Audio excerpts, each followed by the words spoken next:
Welcome to the press. It's Tuesday of Masters Week. It's late in the afternoon on Tuesday when we're recording this. Gone through lots of things in preparation for today's show.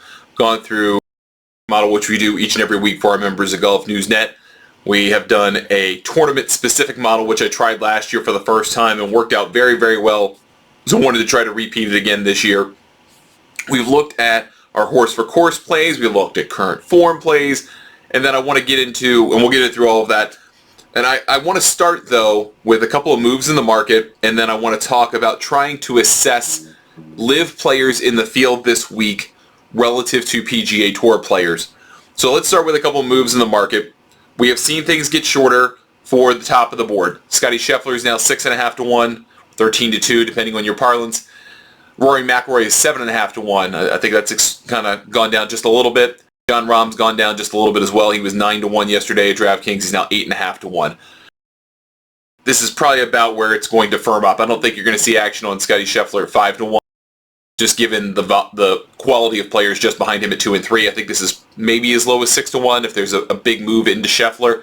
And frankly, it would make sense. He's the guy who's gained the most strokes tee to green of anybody. He's the guy who's played the best golf so far in calendar 23. He is the defending champion of this tournament, which actually is a knock against him, but at least historically. But Rory McIlroy and Jon Rahm are right in there. So you've got that kind of short range, and then you take a big jump the rest of the way. Jordan Spieth is 18 to 1. Tony Finau, Patrick Cantlay are 20 to 1. Justin Thomas, Jason Day, Dustin Johnson, 22 to 1. You know the name that was not heard, that was heard yesterday in the 22s. That is Cameron Smith. He is now 35 to 1, and that's because he's indicated that he took some time off and doesn't feel particularly sharp about his game heading into this week. After the last couple of weeks, I don't think it really means all that much. I don't think it warrants a plus 1,300 change in his price. So if you do like him this week, I would encourage you to hop on him. It doesn't have a huge injury concern necessarily, but it maybe just that he's not in total game shape, but I think his LIV results would tell you that, and we'll segue into that in a minute. But 25 to 1 is Xander Schauffele. Colin Morikawa's gotten just a touch shorter, 28 to 1. Max Homa is a little bit longer than I remember, but he's 30 to 1. And Cameron Young is 35 to 1 along with Cam Smith. And then the 40s are Victor Hovland and Brooks Koepka.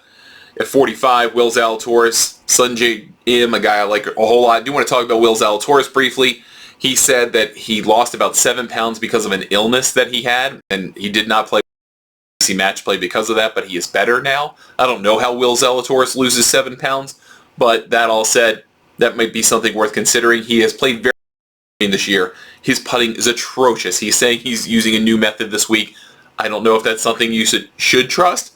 Maybe it's a live bet opportunity, but his track record on this golf course is tremendous. His track record in the majors is very good, albeit short. He is 3 strokes away from being a multi-time major champion last year. So I think that's worth noting, just keeping that in your back pocket. Sam Burns, Hideki Matsuyama, also 45 to 1. Justin Rose, Corey Connors, Matt Fitzpatrick, Tyrrell Hatton, all at 50 to 1. I think of those, Justin Rose has kind of come along as a lot of people's favorite pick. He does very well in this tournament.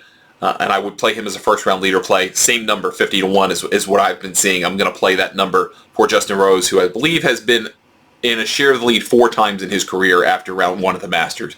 Playing good golf, guy gets off to a hot start here. Might be worth looking at. Feels almost underpriced, frankly, given his historical success. And then a couple guys in the 55s, just want to mention Joaquin Niemann, Shane Lowry, and Tommy Fleetwood. Tiger Woods actually got longer. He's 80 to 1. Apparently not seeing a whole lot of action. Mito Pereira is the last guy we'll mention, and Patrick Reed among the LIV guys. Mito is 80 to 1. Patrick Reed is 90 to 1. And I want to mention Mito because that segues into some work that I did today trying to compare LIV players against PGA Tour players, at least in 2023. Now, we have our model, and we'll go over that too. And for a lot of these players, that includes most of 2022, if not the entirety of 2022 for some guys. But that is a longer-term view of things. I was trying to compare the quality of play among the tours this year, trying to give a sense of whether these LIV guys are even relevant. Do they matter? Was Brooks Koepka, is he a meaningful player? Do his 2 wins on LIV mean anything into the grander scheme of things? How do you compare those? And here's what I came up with. I came up with this idea of strokes gained elite. And that is to say, taking the averages of the top third or so of the field in LIV golf events and the top third or so in PGA Tour events and trying to compare them directly. So you have 3 events on LIV so far this year, 9 total rounds played. You have in 48 player fields, the top 16 in ties would be your upper third. They'd be your elite players in that tournament. LIV also has the problem that there are usually 12 to 15 players who frankly are just not competitive, and they happen to be the same ones over and over again. So they make the strokes gain situation look worse. Well, they look better for the best players because they are beating the worst players by so much more, who drag down the average, and that means the strokes gained look better. It's just a function of strokes gained versus the average. So if you take the average score per day, per round, of the top 16 in ties, and you call that strokes gained elite, and then you do the same thing for every PGA Tour event in 2023. Obviously, there are more of them, but you do that for the top 40 in ties because you have fields typically of 120, 132, and 144, and 156. So if you're saying that the top third against the 120 player field is 40 and ties, you go from there. Obviously, it's even a little bit more elite than that if you're looking at a 132, 144, 156, but I didn't want to sample so many players that it again kind of created the issue of inflating the strokes gained for those PGA Tour players. So then I took those averages and compared them against PGA Tour players, how they finished in each and every event so far this season, totaled the points, or totaled the strokes gained, totaled the rounds, created an average. And it's a little bit jarring if you look at the spreadsheet of it, if I'm being candid. And the reason it's jarring is because the average, the standard you're comparing to, is much higher, right? If you look, for example, on the PGA Tour, trying to come up with a strokes gained elite baseline, and you look at the scores in every single round of where players finished in the top 40, most of the time, not all the time, but most of the time, it's sub 70, and quite frequently it's almost sub 69. Some courses it's sub 67. So trying to shoot that number to gain strokes on the field is extremely difficult, right? Which means you're going to lose strokes against that metric. And if you look at what LIV has produced in their 9 rounds so far, and you try to compare those two figures against one another, then you see also that is difficult to do. Because if you're trying to make that comparison, then you look at the 9 rounds of LIV. There's only been one where the field average for the top 16 in ties was above 70, and that was the final round in Tucson. All the others were under 70. So to gain strokes, you've got to shoot it about 69.5 or below against that top 16 at a minimum to have that kind of chance. And so we did a comparison of all of the players in the field from LIV and all the players in the field from the PGA Tour, and then made that comparison. And what we got was not particularly good looking for LIV. So if you look at those numbers and make the comparison, the first, and I should note that we took out 16 players out of the PGA Tour side of this. So you would have more players in this ranking. But we evaluated 53 players. We took out 16 because the problem with the strokes gained elite metric on the PGA Tour is if you miss the cut, then you don't have a next round. So you can't gain or lose strokes, and that number gets inflated. So we didn't want to have those players included. So this was just a thought exercise. This isn't a ranking exercise of saying, well, here are the best players, 1 to 88 based on these comparison points. More of a point of looking at how do players in the PGA Tour and LIV Golf stack up. And in the end, it doesn't look good for LIV for, I think, a couple of different reasons. But if you look at the top 21 players in this ranking, they are all PGA Tour players. Then the first guy that's from LIV is Mito Pereira at 22. Then you do not get another LIV player until Brooks Koepka at 38. I don't know if that exercise tells you a whole lot, but here's kind of what I thought of going through all of this. And that is, LIV Golf has some problems in trying to compare to the PGA Tour. One, they have a lot more random outcomes because you have 3 rounds, you have a shotgun start, you have just a different way of presenting a tournament. So it is difficult to compare directly because there's less golf, The courses are not as well known. 2 of the 3 so far have not been, and most this year will not be well known by the players. So there's no history there. Then you have the reality that so many players are just not relevant. And it also seems like the disparity of outcomes is not consistent. I mean, DJ was very consistent last year in the Invitational Series with quite a bit of turnover from event to event in the number of players. But if you look at so far in this LIV season, even the distribution of outcomes seems quite random. And what that means is that in aggregate, players don't fare well, and there are no consistent players. And maybe Brooks, and Brooks by not, I mean, basically the same margin as Taylor Gooch. Same guys so far. And I don't think anyone's thinking Taylor Gooch is lighting at the moment. So if Mito's the best guy, and I mean the best guy by far on average against the top third of the field, that's not very good. Every guy from 38 down is LIV. Now, if you took out or put in some of these 16 guys and we didn't include where they missed the cut, the 3rd and 4th rounds where they missed the cut, I think you get a little bit more interspersed in here. And some of those guys would be like Scott Stallings, for example, who's kind of erratic. Maybe Alex Noren, Taylor Moore, Francesco Molinari, guys like that might seem a little bit more erratic. And even still, I think they would probably be a little ahead of most of the LIV guys. Most of the LIV guys are so bad off against their top 16 that they're losing. Even Dustin Johnson and Patrick Reed, 2 of the better players, are losing 1.22 strokes to the top 16 in ties on average in LIV events, the 3 they've played. That's not great. And I think this comes to the conclusion that a lot of people probably have made if you haven't even thought about this statistically, but the LIV guys are generally not worth considering. I think the only ones worth considering are Mito, and that's not to win because first-timers don't win. Maybe you look at Brooks because he's played well here historically. Dustin Johnson, Cam Smith for the same reason. Patrick Reed has played pretty well this year outside of LIV. The 1 start on the Dubai Desert Classic would warp this number a little bit if we did this for the DP World Tour. So maybe he would rank up higher on the list. Maybe worth considering.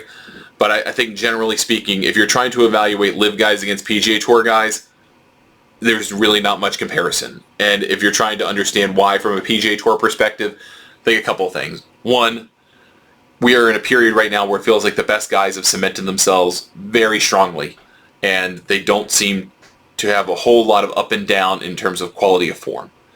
I think also if you are looking at PGA Tour schedules, they play 4-round tournaments and they play them every week. These are known venues, so guys have preferences. They tend to play for those. You also obviously have events where you get top guys in the field on tougher courses, which makes it more likely that better players are going to play well. So you're creating a less likely set of random outcomes because of the way the schedule works. I don't think it's fair to have a direct comparison here exactly, and for all the reasons I've kind of talked about for LIV and the PGA Tour. But this goes to show you, if you're looking at a comparison of distribution of outcomes, and obviously a much more limited set for LIV, you get much more random ones on LIV, which makes me scared of the data to trust LIV at all. And for that reason, I don't think you can really bet any LIV players to win the tournament. You could bet the guys I've mentioned. I think if you can convince yourself that Cam, DJ, Reed, and Brooks are worth a look. I think those are the only 4 guys you could even remotely consider betting to win this golf tournament. And that's in part because they all have a good record at this golf course. They've won. 2 have won. 2 have come very close. So that makes sense to me. But everyone else is not even worth looking at. And I think Augusta has created tee times for these players, first and second round tee times, in groupings based on how much they think a player can win. If they think they have no chance, they put them with a bunch of guys they also think who have no chance in the PGA Tour. They think they can win, they put them with some pretty decent groups, but not explosive ones, not controversial ones, that give them a fair chance, perhaps. So that's worth noting, I think, and that philosophy is worth going through. That all said, let's go through the 2 models that I have done here this week, and you can decide for yourself which one you would like to follow, and then we'll talk about waves and the weather forecast on the back end of all of this. So let's talk about the overall model. Last week, the overall model had Corey Connors, the guy who won the Valero Texas Open, as number 1. We have had a great last couple of years, really 3 years running this model, but it's been amazing. So I think you have to look no deeper than maybe the top 12 or 13 in this model to probably get a winner. That maybe, I mean, you could go deeper, but and that's up to you. But I think here's where I would come down on it. I wouldn't look very far outside the top 14. That's just me. That all said, here's the top 10. Rory McIlroy, number 1. Scottie Scheffler, number 2. Cam Smith, number 3. Jon Rahm, number 4. Will Zalatoris, number 5. Patrick Cantlay, 6th. Dustin Johnson, 7th. Matt Fitzpatrick, 8th. Xander Schauffele, 9th. Justin Thomas, 10th. Then you get beyond that, and you get some interesting names out of it. I mean, Harold Varner III is 23rd. I'm kind of surprised about that, if I'm being candid. But I don't think he has a good chance to win whatsoever. Same with Abe Answers, 20th. Joaquin Niemann is 19th. He's probably the best of the available guys in terms of this model in LIV, other than the two obvious guys. If you went and looked for Reed, or you went and looked for Mito, who is 32nd, Reed is 33rd. So those guys don't rate well in the long-term model, the generic model that we do week to week. So keep those kind of 10 guys in mind, and then compare that to a Masters-specific model that I produced last year and then decided to do again this year.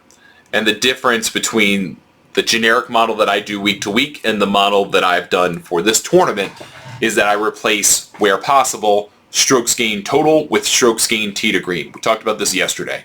There's a real importance in understanding how to play this golf course, and that strokes gained tee to green tells you more than including the strokes gained putting component of it, because you could hit a good shot and have a 3-putt, and that could be unfortunate because you could find yourself on the wrong side of the hole with a bad putt to a bad location, or what have you, and that you didn't necessarily hit what would be categorized by strokes gained as a bad shot. You just had a bad result, if that makes sense. So replacing strokes gained total in the 1 and 2 year non-weighted metrics, that's what we decided to do here to make this. And that creates a different set of numbers. If you're a member at golfnewsnet.com, you can look at the whole thing. But I did publish the top 10 for the public. This is an experimental thing until I feel like at least 2 years worth of data tells me that it's good. I'm going to make at least the top 10 of it public. So here's the top 10 on that list. You'll notice a lot of the same names.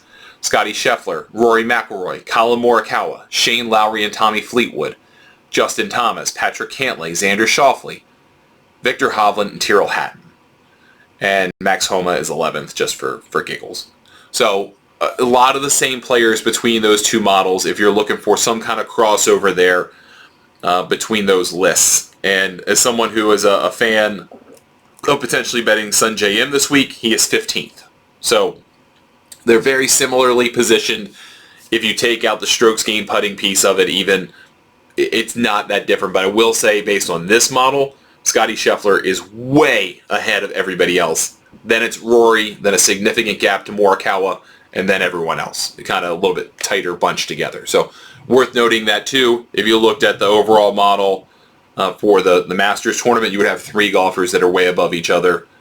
McIlroy, Scheffler, and Cam Smith, because Cam Smith played so well last year. Jon Rahm didn't. That drags down his average, and also has not played well the last couple times out. That drags him down some too.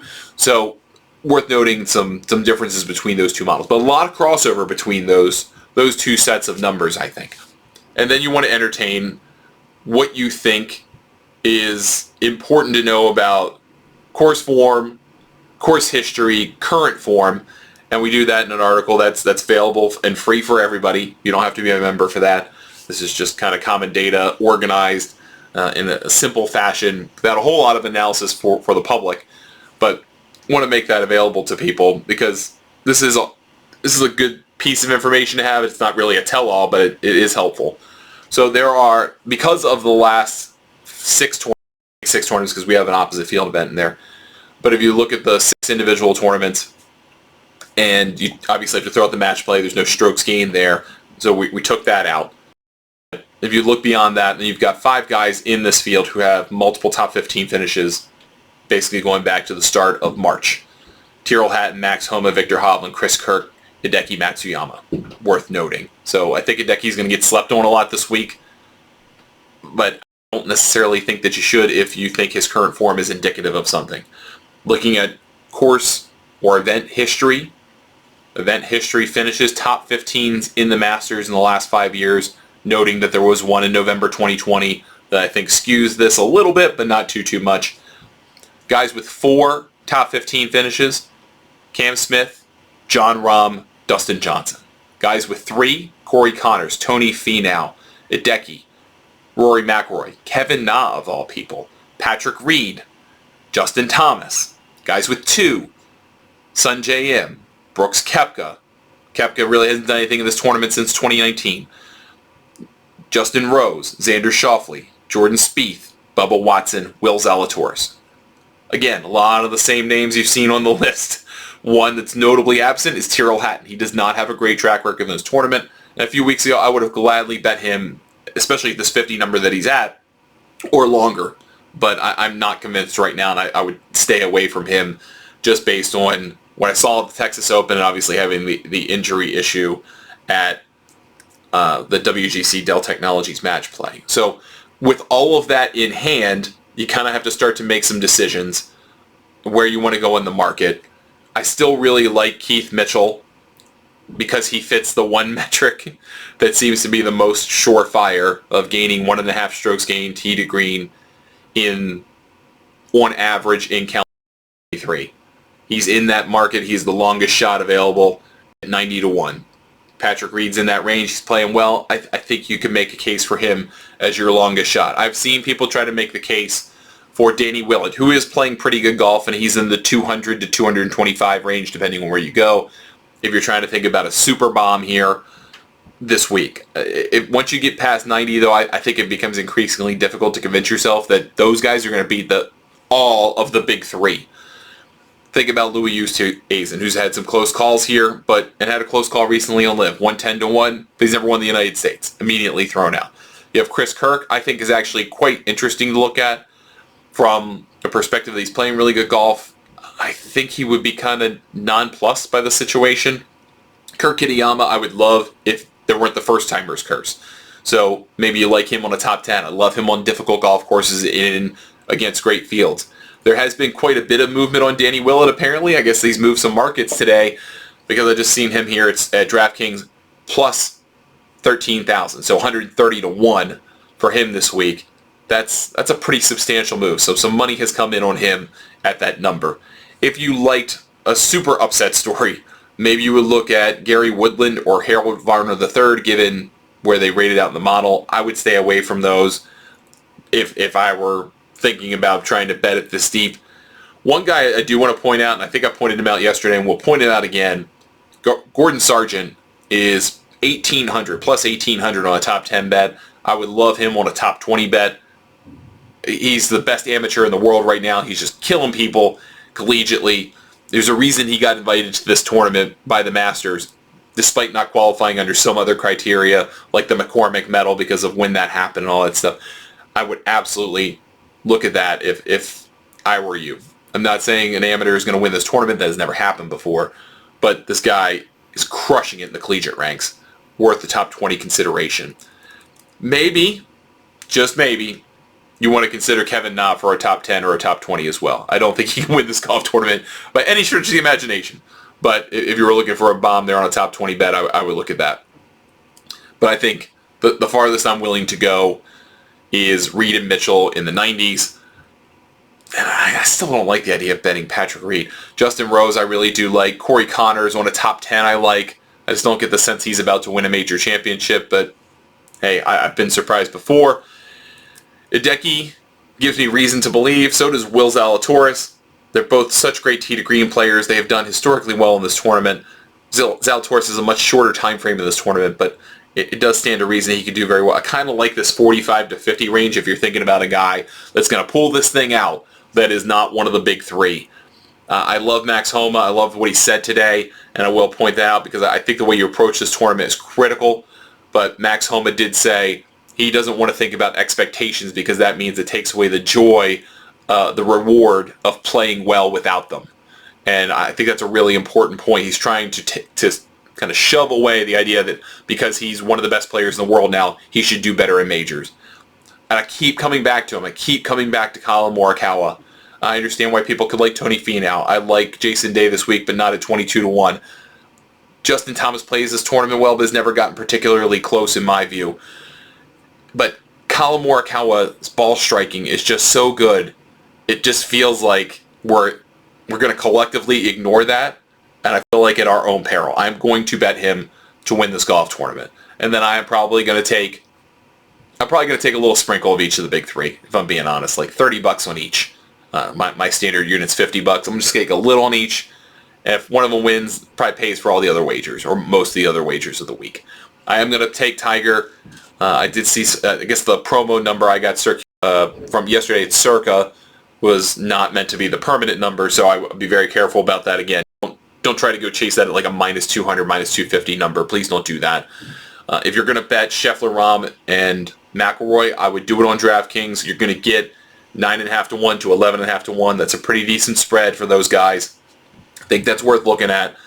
They also did post a top 30 wager for DraftKings this week. I don't really particularly care about that difference between 20, 30, and 40.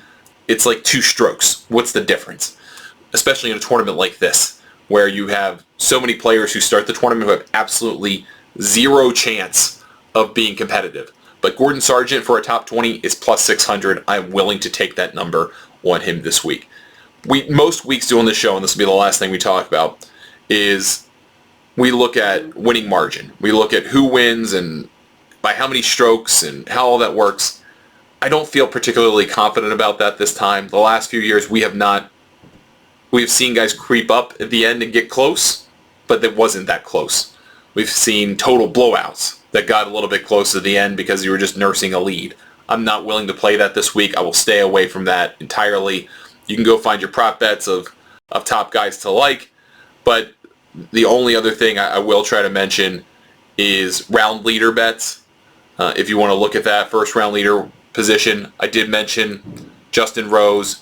Saw him at 50-1. I think that's a great one. He's 40-1 here at DraftKings. Try to shop around, find that 50 if you can. Looks like we're going to see rain throughout much of Friday and on the back half of Friday. So originally my thought would have been early, late was the better wave for the overall tournament. I'm now pretty well convinced it'd be the opposite. Of course, you don't know the timing of these things, but the rain forecast for Friday is almost an inch of rain. It's going to be a lot, but it's more on the back end, at least as it's currently constructed. So if everyone gets through day one and the guys who play late Thursday can get it in most of it Friday before there's a delay or anyone's called off the course, I think that's the advantage. But that's worth looking at, worth noting. Again, I wouldn't necessarily think about those kinds of plays until we have really tomorrow's weather forecast to make us feel a little bit better about that, but just worth throwing that out there. I will say first round bets, like I said, love Justin Rose, love Sungjae Im. I might even consider like a Minwoo Lee at 45 could be really interesting. Corey Connors as well could be quite interesting to me, all in that kind of 40, 45, 50 range depending on where you shop. All right, that's going to do it for us today on The Press. Thank you so much for watching or listening to the show. We'll be back tomorrow. We'll go over the final card for everything, put everything into perspective. Any moves that we can get, we'll try to glean based on the weather forecast, maybe some guys to like based on their wave and their ranking, but this is about all the information I'm going to use to make my wagers, and hopefully it's been helpful for you. If you are a member of Golf News Net, check out all of our resources and tools. This is the best week of the year to use them, one of the tightest markets there is, to find the value that you got to squeeze out of the lemon this week. If you're not a member, join golfnewsnet.com, $99 a year. You can pay just $10 for this week, and you can end it after 7 days. That's totally fine by me if that's your interest level. But we have some great tools and great modeling that we put together every single week, including the most important week of the golf year. We'll talk to you tomorrow. We'll go over our final card. Thank you so much for your time. We'll see you tomorrow on The Press.